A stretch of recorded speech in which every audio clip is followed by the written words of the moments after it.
नमस्ते, मैं अविनाश। आप सबका टाइम एंगल ट्रेडिंग चैनल में स्वागत करता हूँ। लास्ट वीक में निफ्टी ने 23,800 का जो टारगेट था वो ऑलमोस्ट अचीव कर लिया और वहां से थोड़ा सा सेलिंग प्रेशर हमको दिखाई दिया। मैंने लास्ट वीक में बताया था कि ये जो 1/3 का गैनफैन का एंगल है उसका कंफर्मेशन बहुत इंपॉर्टेंट है।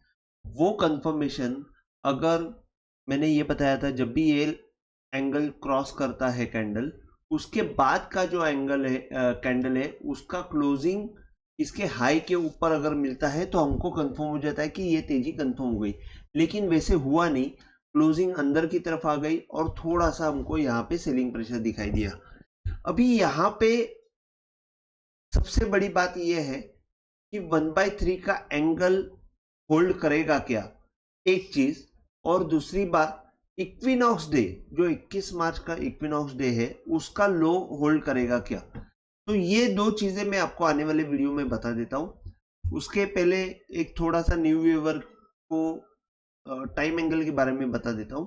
टाइम एंगल और ट्रेंड लाइन दोनों सरीका दिखती है, लेकिन टाइम एंगल में टाइम एंड प्राइस ये दोनों चीजें होती है।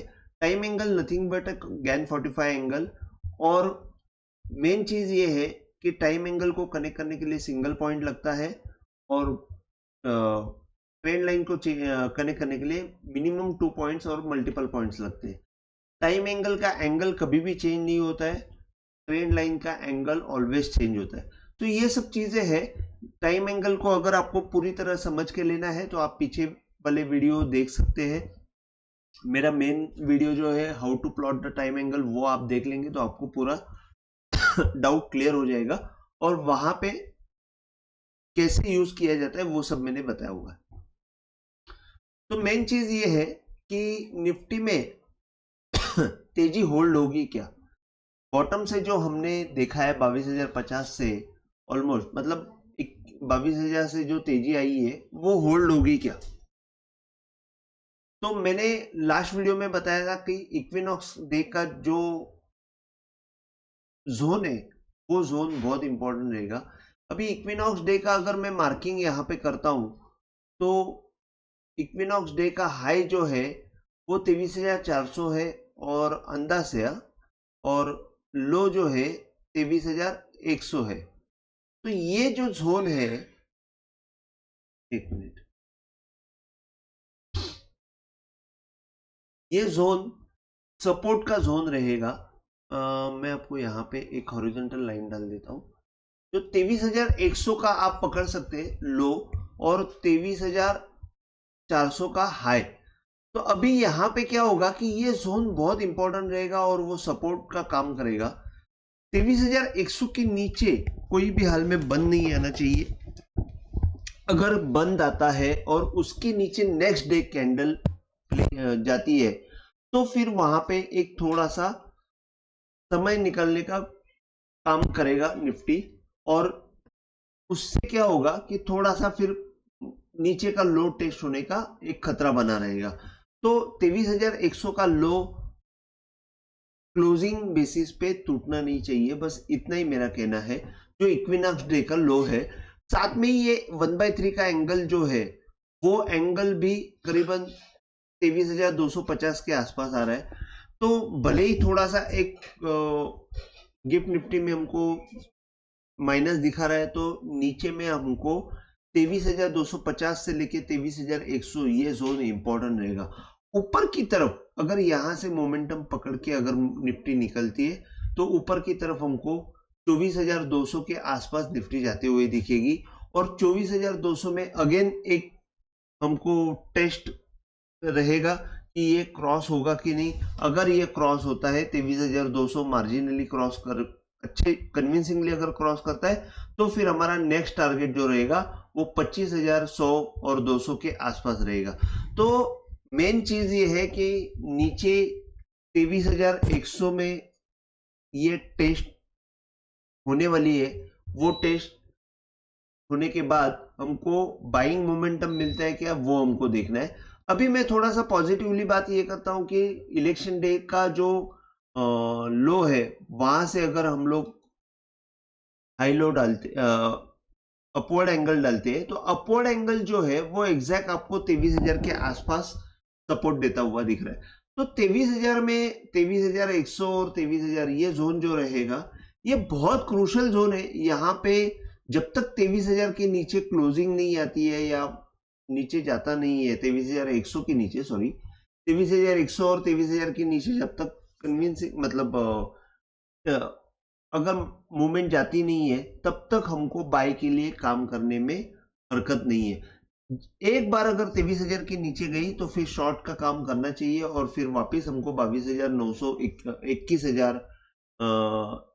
21,800 ये लेवल देखने को मिल सकते हैं। तो अभी यहाँ पे एक चीज हो गई है कि ये जो प्रीवियस हाई है इसके ऊपर यहाँ पे टच किया हुआ है निफ्टी। 21,800 का जो था, सॉरी 23,807 का पॉइंट था, उसको टच करके 23,870 के आसपास जाके निफ्टी नीचे आई हुई। तो इसका मतलब ये है कि जब तक ये क्रॉस नहीं होता है तब तक हमको ऊपर की लेवल देखने को नहीं मिलेगी। तो अभी सबसे मेन चीज ये है कि रेजिस्टेंस जो रहेगा 23,870 और सपोर्ट जो रहेगा 23,200 से लेके आप 23,000 तक पकड़ लीजिए। ये दो जोन सपोर्ट का जोन रहेगा, वहां पे क्या एक्टिविटीज होती है वो हमको देखनी है। ये निफ्टी के बारे में मैंने आपको बता दिया। बैंक निफ्टी के बारे में बता देता हूं। बैंक निफ्टी के बारे में सेम चीज है कि 1/3 का एंगल चेंज हुआ है और उसने नीचे 1/3 के नीचे मार के वापस क्लोजिंग जो है 1/3 के ऊपर दी है। तो बैंक निफ्टी में आपको नीचे की तरफ जो है वो 50,900 या 50,800 के नीचे जब तक क्लोजिंग नहीं मिलती है तब तक हमको कोई प्रॉब्लम नहीं आएगी। अगर 50,800 के नीचे क्लोजिंग आती है तो आपको फिर 21 मार्च का जो लो है वो 49,890 मतलब 49,800 पकड़ लीजिए, क्योंकि 1,000 पॉइंट का फिर नीचे फॉल हो सकता है और वो होने के बाद फिर हमारा वापस टेस्ट रहेगा कि यहाँ से वापस ऊपर की तरफ मूवमेंट आती है कि नहीं। मेरे ख्याल से बैंक निफ्टी में एक 50,800-900 में एक अच्छा सपोर्ट हमको मिलना चाहिए। जो इलेक्शन डे का जो लो है वहां से अगर हम लोग देखते हैं तो वहां से हमको एक बहुत अच्छी रैली मिली हुई है। यहाँ से 47,600, जैसे मैंने लास्ट टाइम बताया था कि यहाँ से हमको एक अच्छी रैली मिली हुई है। ऊपर में यहाँ पे भी उसने हाई क्रॉस किया हुआ है। तो जब तक 52,000 के ऊपर बैंक निफ्टी जाती नहीं है तब तक हमको ऊपर की तरफ मूवमेंट मिलेगी नहीं। जैसे ही 52,000 के ऊपर जाएगी तब हमको 53,300-400 ये लेवल देखने को मिल सकते हैं। तो बैंक निफ्टी में मैंने आपको लेवल बता दी। नीचे की तरफ आपको 50,900 से लेके 49,900 ये दो लेवल है। ये दो लेवल पे हमको बाइंग की तरफ देखना चाहिए और ऊपर की तरफ अगर रेजिस्टेंस है तो 52,000 के आसपास रेजिस्टेंस है। तो मेन गेम चेंजर 21 मार्च का इक्विनॉक्स डे का जो लो है वही होने वाला है निफ्टी में भी और बैंक निफ्टी में भी। तो आज के लिए बस इतना ही। अगर आपको वीडियो पसंद आया हो तो प्लीज आप शेयर कीजिए, लाइक कीजिए और सब्सक्राइब कीजिए। जय हिंद, थैंक यू।